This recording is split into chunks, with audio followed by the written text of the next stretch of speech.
The Alpha King ruled 12 packs, silenced war councils with one glance, and made proud nobles lower their eyes before speaking. But after midnight, his wolf had developed one very inconvenient habit. It kept sneaking into the bed of a forgotten Omega. Alara Wynn woke because something warm was breathing against her fingers. For a few soft seconds, she stayed half asleep beneath her faded quilt, listening to the winter wind brush against the high windows of Asterfall Palace. Moonlight spilled across her tiny room in the eastern servants' tower, turning the stone walls silver blue. Somewhere beyond the corridor, an old pipe knocked gently in the cold. The air smelled of chamomile tea, rain-washed linen, and the pear blossom soap she had made herself because palace soap always dried her hands. Everything felt quiet. Then her fingers moved. 4. Elara's eyes opened. A giant silver ash wolf lay beside her on the bed, not near the bed, not politely on the rug. In the bed. His massive body took up nearly half the mattress, his dark mane spilling over her pillow like smoke. One heavy paw rested across the quilt, as if he had paid rent. His tail hung over the edge, and, with one lazy twitch, knocked her left slipper onto the floor. Elara stared at the slipper. Then, she stared at the wolf. "Well," she whispered, her voice still rough from sleep, "that was rude." One silver ear flicked. The wolf did not wake. Elara slowly turned her head toward the door. Locked. She looked toward the window. Closed. She looked back at the enormous animal, snoring softly beside her. "How did you even get in here?" The wolf gave a deep, peaceful sigh and shifted closer. Elara should have screamed. Any sensible Omega would have screamed, run, or fainted in a very dramatic fashion. But Elara had never been especially good at doing what sensible people did. She had once apologized to a chair after bumping into it. She had carried injured birds in her apron pockets. She had cried for 10 minutes over a cracked teacup because it had served faithfully. So, instead of screaming, she noticed the wolf was cold. Not freezing, but touched by the kind of winter that sank beneath the skin. His breathing was steady, yet tired. His great head rested close to her hand, and beneath all that intimidating power, he looked strangely lonely.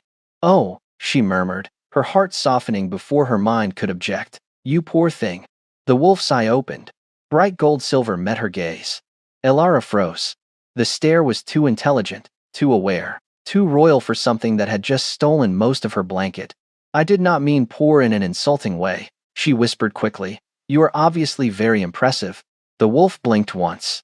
Then, as if satisfied with her correction, he lowered his head directly onto her wrist. Elara forgot how to breathe.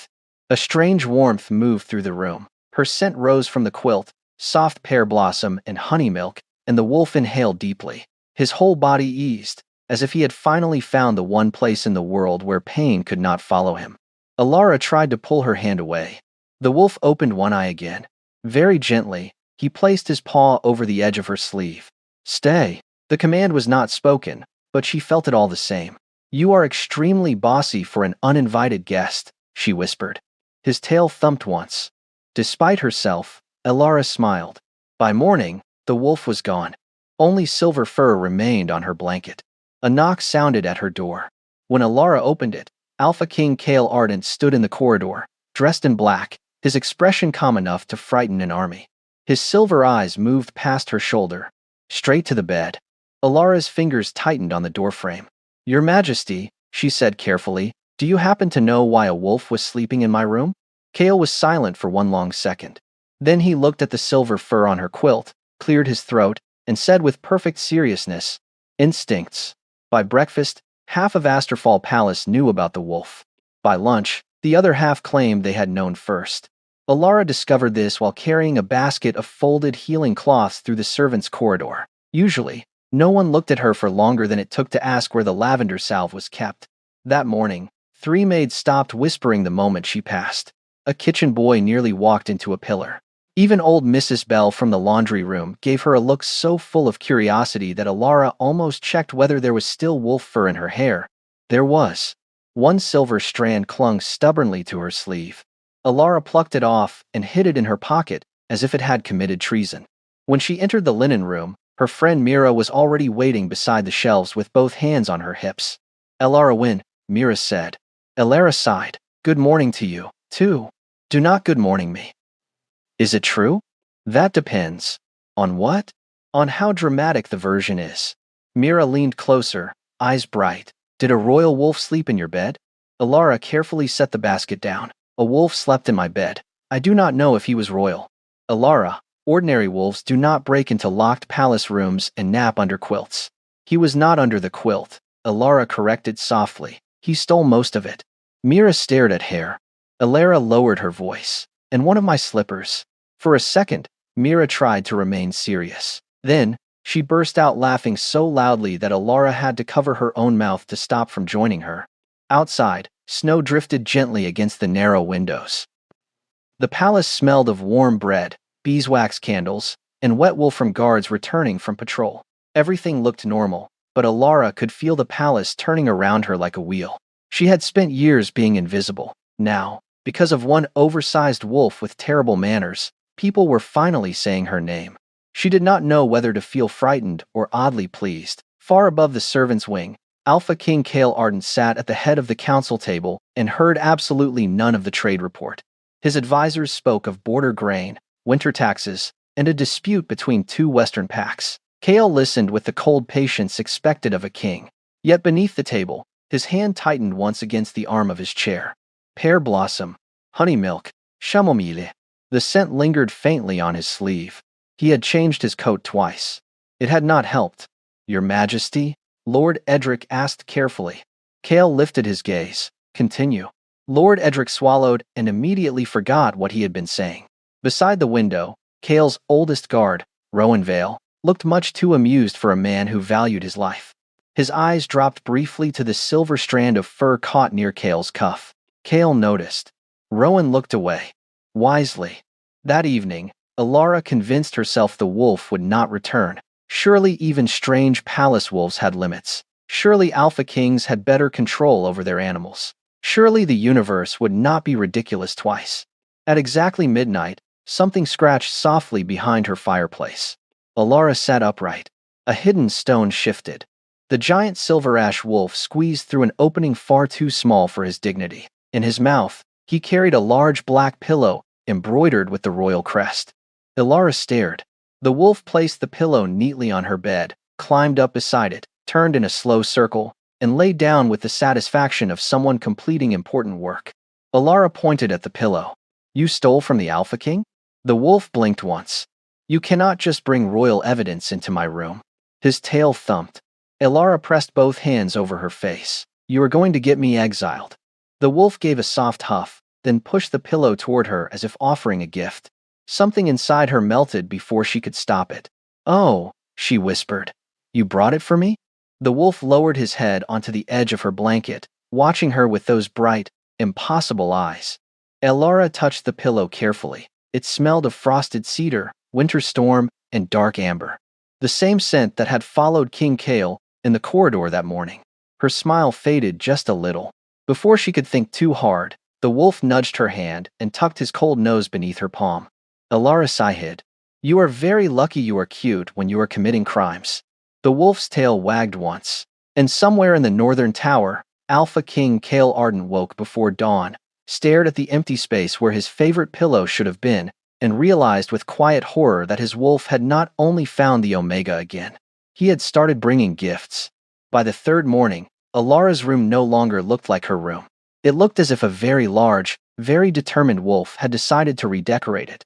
The royal pillow still sat at the foot of her bed. Beside it lay a black wool blanket she had definitely not owned the night before. A silver fountain pen rested on her desk. A leather-bound strategy book had been placed carefully on her chair, although upside down, which made the whole crime feel oddly personal. Alara stood in the middle of the room with her hands on her hips. This has gone far beyond visiting, she said softly. The empty room offered no explanation. A few silver hairs near the fireplace looked suspiciously proud of themselves. When Alara bent to pick up the blanket, the scent rose from it at once. Frosted cedar, dark amber, winter storm, Alpha King Kale Ardent. Her cheeks warmed before she could stop them. Oh no, she whispered. Absolutely not. She folded the blanket quickly, as if folding it faster could make her thoughts behave. By mid-morning, Alara carried the stolen items through the servants' corridor in a basket covered with a cloth. She tried to look ordinary. Unfortunately, carrying royal property while looking guilty did not help. Mira spotted her near the linen shelves. What is in the basket? Laundry. Mira narrowed her eyes. Royal laundry? Alara hugged the basket closer. That is a very specific guess. Before Mira could answer, the cloth slipped. The silver fountain pen rolled out, hit the stone floor, and spun dramatically between them. Both women stared at it. Mira slowly looked up. Alara. Alara sighed. The wolf is collecting things. Collecting? Stealing. That sounds more accurate. Alara crouched to grab the pin. He brought me a pillow first, then a blanket, now a book, and this pin. Mira's expression changed from amusement to something more curious. And if, that is not random. It is extremely random. No, Mira said, lowering her voice. That sounds like nesting. Alara blinked. Wolves do not nest. Bonded wolves do. A strange quiet settled between them. Outside the narrow window, snow drifted past the glass in slow white ribbons. Somewhere below, guards called to each other in the courtyard. The palace continued moving, but Alara's world had gone very still. Mira, she said carefully, please do not say terrifying things before lunch. Mira opened her mouth, but footsteps sounded at the end of the hall. Alpha King Kale Ardent appeared with Rowan behind him. Alara immediately dropped into a small curtsy. The basket nearly tipped. Kale's silver eyes moved to the hidden blanket, then to the pin in her hand. His face remained perfectly controlled. Rowan looked like he was about to injure himself, trying not to smile. Miss Wynne, Kale said. Your Majesty. Alara lifted the pin. I believe this belongs to you. Kale took it slowly. Their fingers brushed. Warmth moved through Alara's hand and up her arm, soft and startling. Kale went completely still. For one heartbeat, the cold king looked less like a ruler and more like a man hearing music he had forgotten. Then his expression closed again. My apologies, he said. Alara cleared her throat. Your wolf has poor boundaries. Rowan coughed. Kale's eyes flicked toward him. Rowan immediately studied the ceiling. Alara, Kale said, voice lower now, were you frightened? The question was too gentle. It slipped past every defense she had. No, she admitted. He is rude, not frightening. Something almost like relief touched Kale's face. That evening, Alara hung a small note on her door. No stolen royal property allowed. At midnight, the hidden stone behind the fireplace shifted. The silver ash wolf stepped into her room, carrying Kale's black glove in his mouth. He paused beneath the sign, looked at it, then placed the glove directly under the words. Alara sat up in bed and stared at him. You read that. The wolf wagged his tail once. You understood it. He climbed onto the bed as if the discussion was finished. Alara covered her face, laughing helplessly into her hands. The wolf rested his head beside her knee, pleased with himself. And just before sleep took her, Mira's warning returned like a whisper in the dark. Bonded wolves did not steal. They nested for their mate. The next morning, Alara was summoned to the Alpha King's private study. She knew because Rowan arrived at the linen room wearing the expression of a man who had been sent to collect a basket of stolen royal property and wished very much to survive the embarrassment. Miss Wynne, he said politely. Alara looked down at the basket in her arms.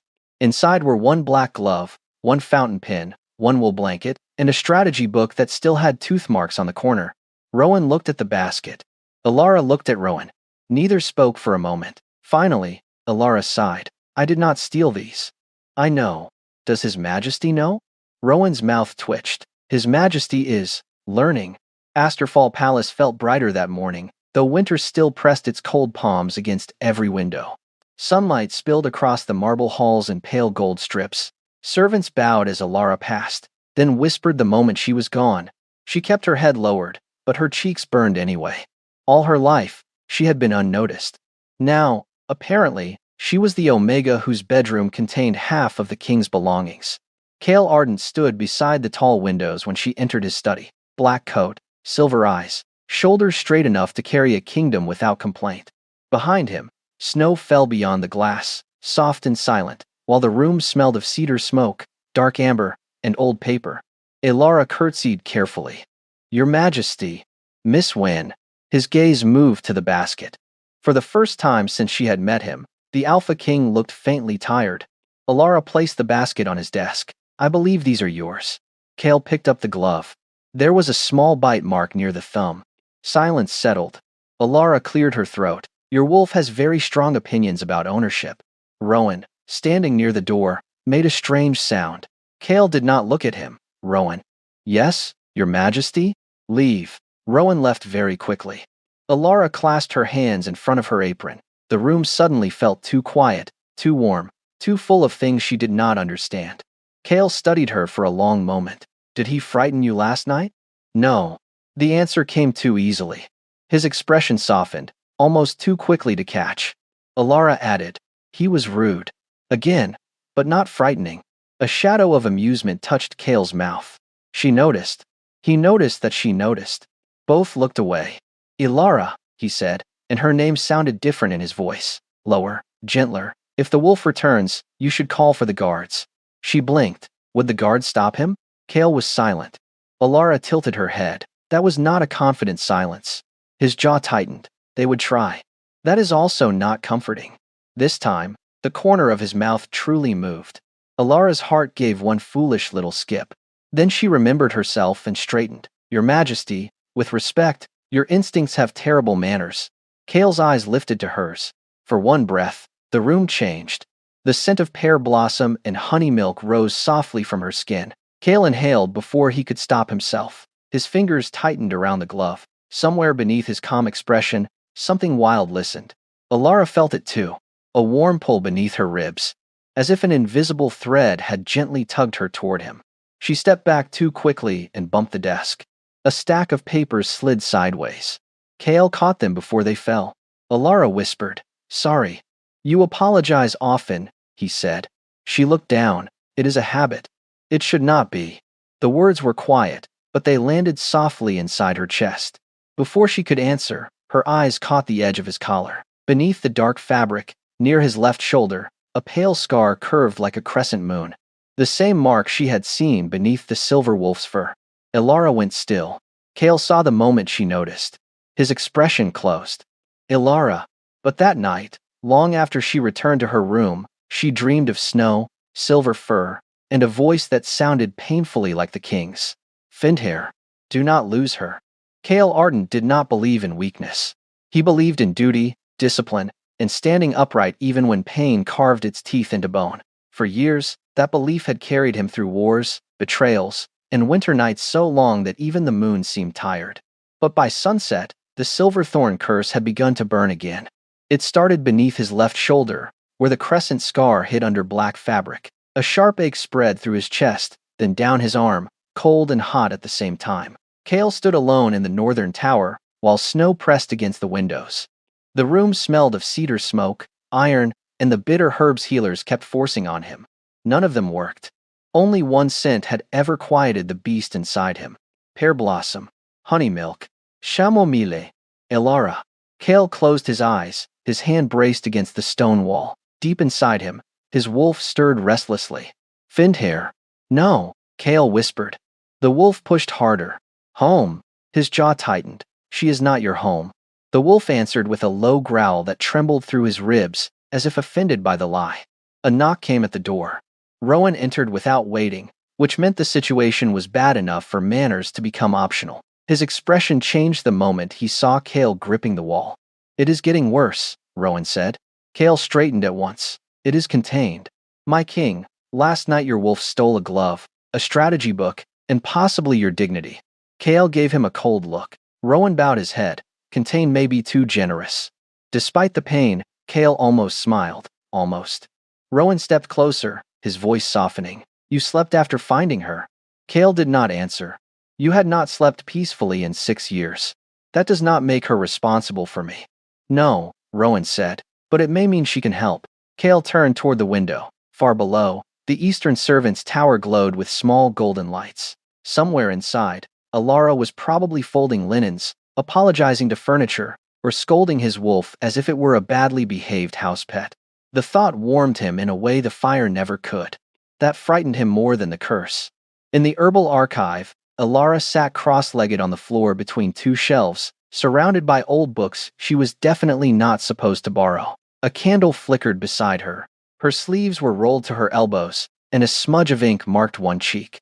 Mira had passed by earlier, taken one look at her, and said, "You look like a woman about to solve a royal disaster or create one." Alara had replied, "Possibly both." Now, Her finger stopped on a faded line in an ancient healing text. Moonweave Omega, a rare bloodline whose scent may calm the divided wolf, mend fractured bonds, and remind the cursed alpha of his human heart. Alara stared at the words. Her breath grew quiet. Divided wolf, cursed alpha, human heart.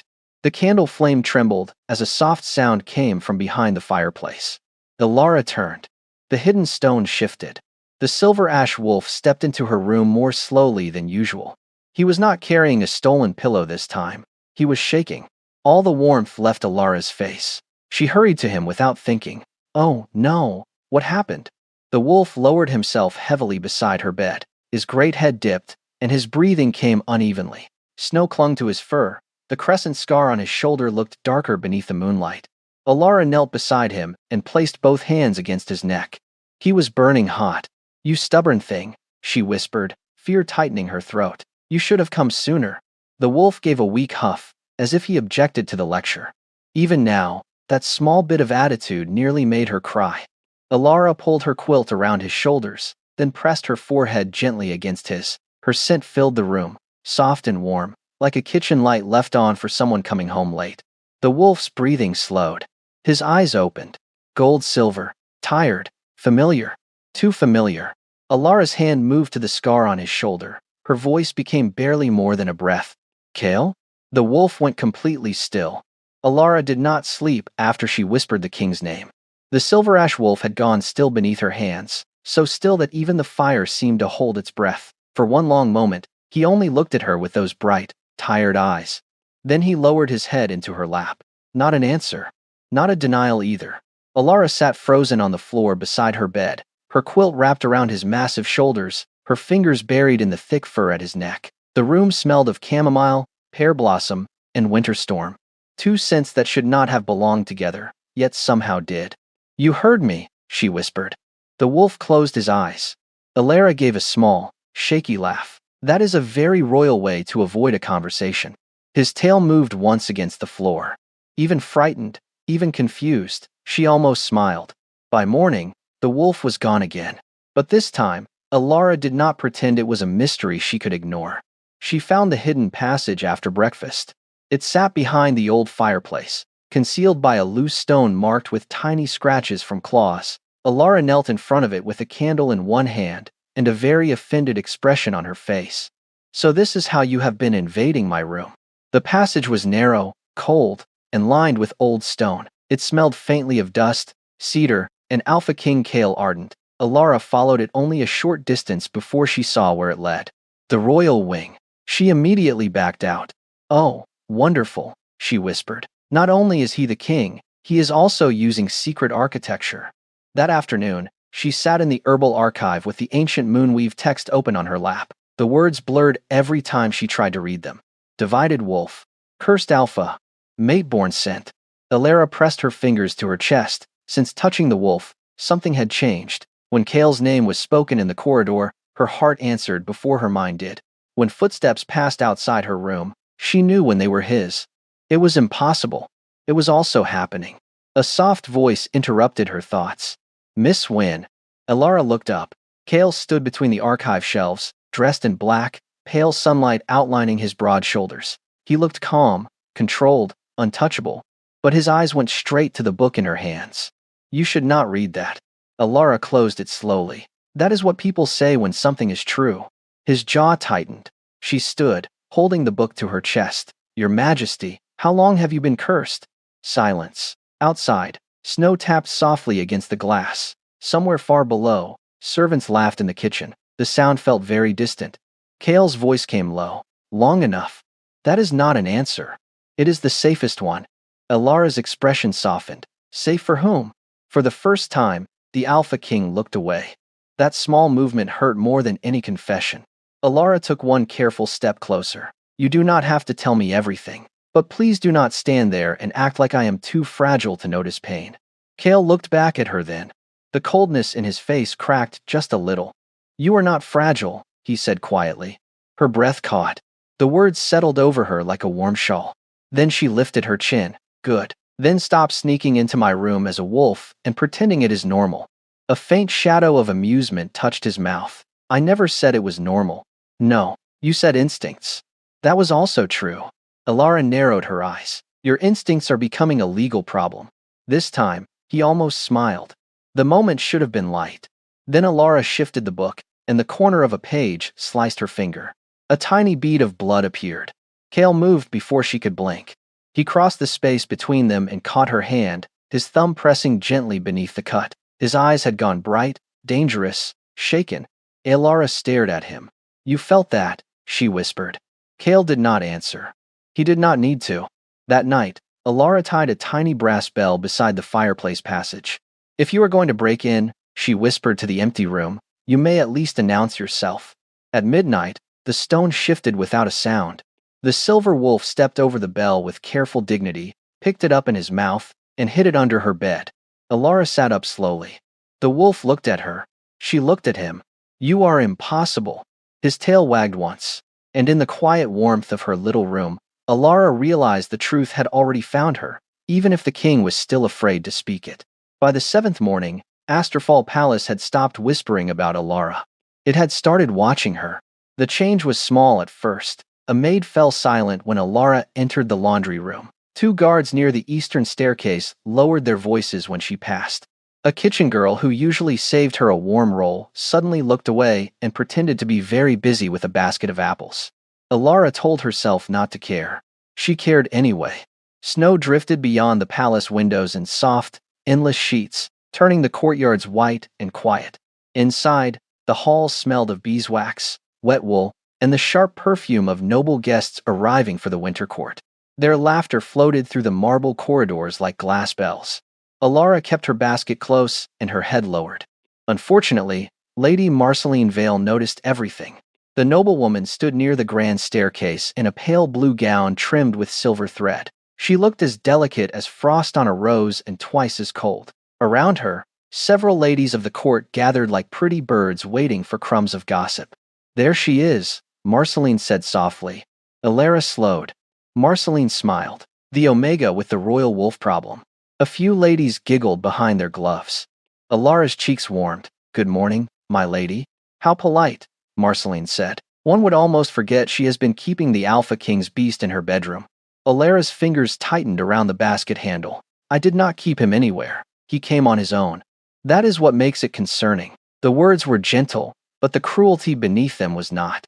Marceline stepped closer, her perfume sharp enough to sting Alara's nose. Wolves do not choose servants without reason. Perhaps someone used herbs, scent tricks, old Omega charms. Alara went still. I would not know how, she said. Marceline's smile deepened. How convenient. Before Alara could answer, Mira appeared from behind a column carrying a stack of folded towels and an expression that promised trouble. If Alara had magic, Mira said brightly, she would have fixed the laundry room roof first. It leaks directly over my side of the table. One of the court ladies snorted before quickly covering it with a cough. Alara looked at Mira in horror. Mira smiled as if she had just saved the kingdom. Marceline's eyes sharpened. How amusing. It usually is, Mira replied. Alara quietly stepped on Mira's foot. Mira did not even flinch. By afternoon, the rumors had grown teeth. Alara was summoned to a small chamber beside the council hall. 3 elders waited inside, along with Rowan, whose face looked calm, but whose eyes were worried. On the table lay her herb jars, her folded quilts, even the little pouch of chamomile she kept beside her bed. Her private things looked small and defenseless beneath the candlelight. Elder Voss lifted one jar. These were found in your room. They are sleeping herbs, Alara said. For headaches, for servants who cannot rest. And for wolves? Alara swallowed. I never used them on him. Lady Marceline stood near the window, watching with quiet satisfaction. Then why does the creature return only to you? Because he was lonely, Alara thought. Because he shook when he came through the fireplace. Because he rested when she touched him. Because somewhere beneath silver fur and royal silence, Kale Arden was hurting. But she could not say any of that. I do not know, she whispered. Elder Voss studied her for a long moment. Until this matter is resolved, your scent must be covered. For the safety of the king. Rowan straightened. That is unnecessary. Marceline turned. Are you questioning the council? Alara looked at the small bowl of bitter masking herbs placed before her. Her stomach sank. Still, she lifted her chin. If it helps His Majesty, I will do it. Rowan's expression flickered with pain. That night, Elara's room felt colder than usual. The air smelled wrong, bitter herbs clung to her skin, smothering pear blossom, honey milk, and chamomile beneath something dry and lifeless. She sat on the edge of her bed, waiting for the hidden stone behind the fireplace to shift. Midnight passed. Nothing happened. Elara stared at the empty passage. For the first time in days, the wolf did not come. Then, far across the palace, from the northern tower, a terrible growl shook the snow from the windows. Elara stood at once. Her heart knew before her mind did. Kale could not find her. The growl from the northern tower rolled through Asterfall Palace like thunder trapped inside stone. Candles trembled. Windows rattled. Every servant in the eastern wing froze.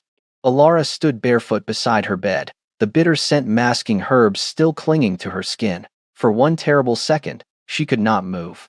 Then another growl tore through the night, lower this time, filled with pain rather than anger. Kale. She grabbed her shawl and ran. The palace corridors were cold beneath her feet. Moonlight spilled across the marble floors in broken silver lines. Guards rushed past her toward the northern tower, their armor clattering, their faces pale. Somewhere above, something heavy slammed against a wall. Miss Wynne, Rowan's voice cut through the chaos. Elara turned as he came down the stairs 2 at a time. You cannot go up there. He cannot find me, she said. Rowan stopped. That was answer enough. Behind him, Lady Marceline and the elders stood near the council doors, wrapped in fine robes and fear. Elder Voss held a pouch of the same masking herbs they had forced on Elara. It proves our concern, Marceline said sharply. The beast is unstable because of her. Elara looked at her, breathless and shaking. No, he is unstable because you took away the only scent that calmed him. Another crash shook dust from the ceiling. Rowan moved closer, lowering his voice. Elara, his wolf is not recognizing anyone. He nearly broke the silver gate. Then let me pass. If he hurts you, he will not. She did not know how she knew. She only knew that somewhere inside her chest, a thread was pulling so hard it hurt. The courtyard below the northern tower had filled with guards. Snow fell thick and silent, softening the edges of fear. Torches burned orange against the white ground. At the center of it all stood the silver ash wolf. He was enormous beneath the moonlight, larger than Elara had ever seen him, his dark mane bristling, his crescent scar glowing faintly through his fur. Silver chains lay broken near his paws. His breathing came rough and uneven. His gold-silver eyes searched the crowd again and again, wild with a panic no one else seemed to understand. He was not hunting. He was lost. A guard stepped too close. The wolf snarled. Elara pushed through the line before Rowan could stop her. Elara, he shouted. The wolf's head snapped toward her. Everyone went silent. For one heartbeat, his eyes did not know her. That hurt more than fear. Elara slowly lifted her hands. The bitter herbs still covered her skin, hiding pear blossom, honey milk, chamomile, hiding home. It is me, she whispered. The wolf growled low, confused, restless, wounded by what he could not find. Elara reached for the basin of snow beside the fountain. With trembling fingers, she scrubbed the bitter herbs from her wrists, her throat, the curve beneath her ear. The cold burned her skin raw. She kept going. Little by little, her true scent rose into the night. Pear blossom after rain. Warm honey milk. Chamomile crushed between gentle hands. The wolf froze. His ears lifted. Elara took one step closer. There you are. A broken sound left his chest. Not a growl. A plea. The guards watched in terror as the forgotten Omega walked across the snow toward the cursed wolf of the Alpha King. Her shawl slipped from one shoulder. Her bare feet left small prints behind her. She looked too soft for that courtyard, too gentle for the danger waiting in front of her. But she did not stop. When she reached him, the wolf lowered his head. Elara placed both hands on his face, pressing her forehead against his. I am here, she whispered. You found me. The great wolf shuddered. Then, before the entire court, he sank to his knees in the snow. Someone gasped. Elder Voss whispered, that is not obedience. Lady Marceline's face went white. Rowan finished softly, that is a mate bond. The wolf leaned into Elara's hands like a creature finally allowed to rest. His breathing slowed. The wild brightness faded from his eyes, replaced by something tired, tender, and painfully human. Then moonlight flashed across his fur. Elara felt his body shift beneath her hands. Silver fur became warm skin. Paws became hands, gripping the snow. The great wolf vanished, and Alpha King Kale Arden collapsed forward into her arms, bare-shouldered, shaking, his dark hair falling against her neck. The courtyard stopped breathing. Kale's hand tightened weakly around her sleeve. "Elara," he whispered. She held him closer, her own eyes burning. "I know," she breathed. "Esh," and from the edge of the courtyard, one young guard saw everything. By morning, the entire palace knew. By noon, the council demanded judgment.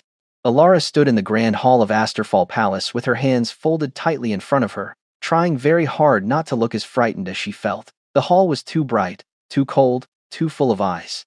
Sunlight poured through the high windows and scattered across the marble floor like broken ice. Noble families lined both sides of the room, their fine clothes whispering whenever they shifted. At the far end, the throne sat beneath the silver banners of Moonspire Crown Pack. Empty. Alpha King Kale Ardent had not arrived yet. Lady Marceline stood near the council table, graceful and pale, with victory already resting on her mouth.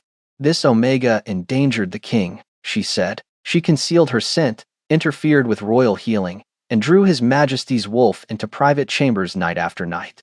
A murmur moved through the court. Elara lowered her eyes. She could still feel Kale's weight in her arms from the night before, the tremble in his body, the broken way he had whispered her name. She had not felt powerful then. She had felt terrified. Terrified of losing him before she ever truly had him. Elder Voss looked at her over folded hands. "Elara Wynn, do you deny that the king's wolf came repeatedly to your room?"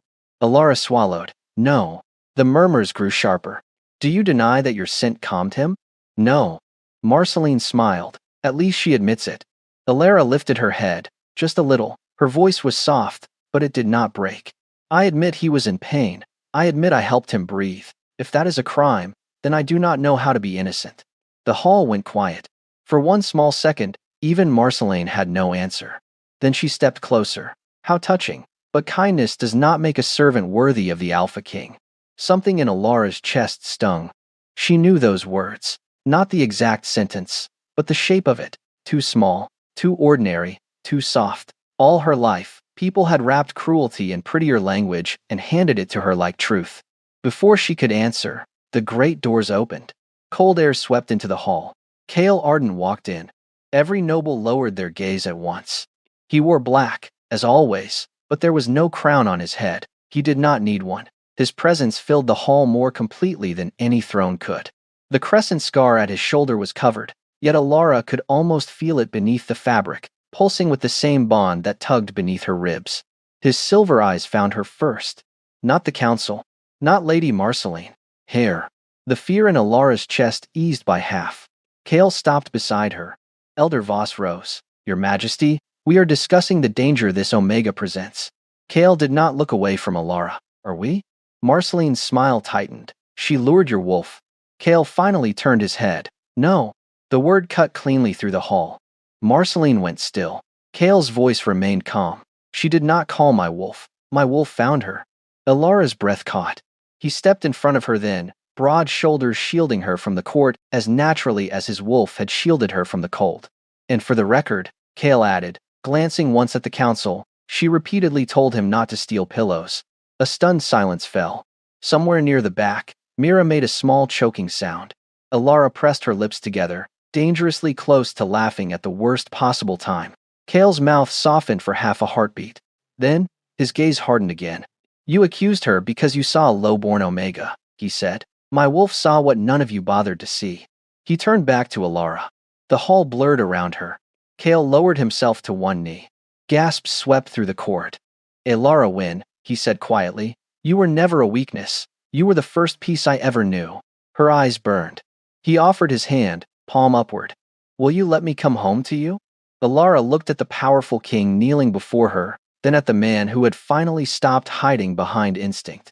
Slowly, trembling, she placed her hand in his, and the whole court watched the forgotten Omega become impossible to ignore. Elara did not answer Kale at once.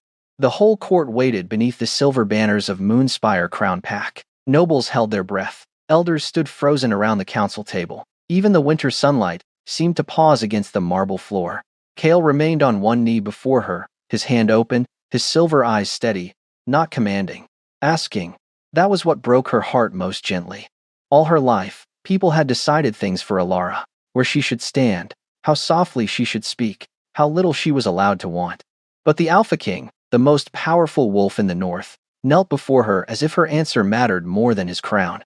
Alara's fingers trembled in his hand. "Kale," she whispered, "what if this is only the curse?" A quiet ache crossed his face. Behind them, Lady Marceline watched with pale anger, but Alara barely saw her anymore. The court had faded, the whispers had faded. There was only Kale, the bond between them, and the frightened softness still living inside her chest. Kale rose slowly, but he did not release her hand. "The curse led my wolf to you," he said, "but it did not teach me to listen for your footsteps in the hall. It did not make me remember how you smile when you are trying not to laugh. It did not make me want to become gentler, because you were near." Awesome. Alara's eyes filled. His thumb brushed carefully over her knuckles. "My wolf found you first," he said. "The man chose you after." A tear slipped down her cheek. Kale lifted his hand, then stopped, waiting for permission. That small restraint undid her completely. Alara nodded. He touched her cheek with a tenderness that made the grand hall feel like a quiet room beside a fire. "Then do not hide from me anymore," she whispered. "No more secrets. No more pretending your wolf is just having a bad habit." A faint warmth touched his mouth. He would argue it was an excellent habit. Somewhere behind them, Mira made a strangled sound that was almost a laugh. Alara wiped her cheek, smiling through tears. He also stole 5 pillows, 2 blankets, 1 glove, and a bell. Kale looked briefly toward the ceiling. "I will speak with him." "You are him."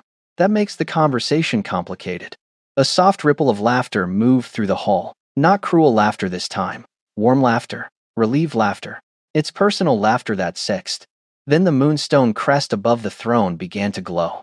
Alara felt it before anyone spoke. A warmth opened beneath her ribs, gentle and bright. Her scent rose into the air, pear blossom, honey milk, chamomile, soft as morning light after rain. Kale's scent answered, frosted cedar, dark amber, winter storm softened by fire. The 2 scents met between them. The crescent scar beneath Kale's collar burned silver. He sucked in a breath. Alara caught his arm. "Kale?" He bowed his head, eyes closed, but his grip on her stayed calm. The old pain that had lived inside him for years began to loosen, not vanish completely, not like a fairy tale, but soften, as if the curse had finally lost its sharpest teeth. When Kale opened his eyes, the wild exhaustion was gone. Only wonder remained. The elders lowered their heads. Rowan smiled, and Lady Marceline quietly stepped back, suddenly very interested in not being noticed. That night, Alara returned to her little room in the eastern tower for the last time. She sat on the edge of her bed, touching the old quilt that still held silver fur in its seams. The hidden stone behind the fireplace shifted. Alara sighed before turning around. The silver ash wolf squeezed through the passage, carrying 1 royal pillow in his mouth. "Absolutely not," she said. The wolf placed the pillow on her bed. Beside it, Alara pointed to a large cushion on the floor. "That is yours." The wolf looked at the cushion, then at Hare. Then, he climbed onto the bed. Alara stared at him. "You are unbelievable." His tail thumped once, pleased. A moment later, Kale's voice came softly from the doorway. "He says it is still instincts." Alara looked from the king to the wolf and laughed, warm and helpless. And for the first time in years, Asterfall Palace did not feel cold. It felt like home.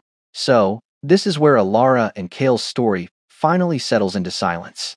The palace is no longer cold. The wolf has found his way home, and the forgotten Omega, the one everyone overlooked, is no longer standing in the shadows. Are you still here with me? If you are, maybe this story touched something quiet in you. Maybe you have also known what it feels like to be misunderstood by people who never ask the full truth. Maybe you have been blamed for things you did not do, judged by people who only saw your position, your softness, your silence, and never your heart. Alara did not win because she shouted the loudest. She did not beg the court to believe her. She did not chase people who had already decided she was unworthy. She stood there with pain in her chest, but she kept her dignity. And that matters. There is a kind of strength that does not look dramatic. It looks like walking away when love becomes humiliation. It looks like staying quiet when explaining yourself would only feed the wrong people. It looks like choosing yourself again, even after betrayal made you question your own value. That is the quiet lesson here. You cannot control who misunderstands you. You cannot force someone to see your truth before they are ready. but you can control how much of yourself you hand over to people who only know how to take. Kale's wolf found peace because Alara never tried to become louder, colder, or crueler. She stayed kind, but she stopped shrinking. And maybe that is enough for tonight. If this story reminded you to protect your heart without hardening it, comment just one word below: dignity. And if you stayed until this moment, thank you. Leave a like, share this story with someone who needs a little warmth, and subscribe for the next one. There is always another lonely wolf, another hidden heart, and another Omega learning she was never small.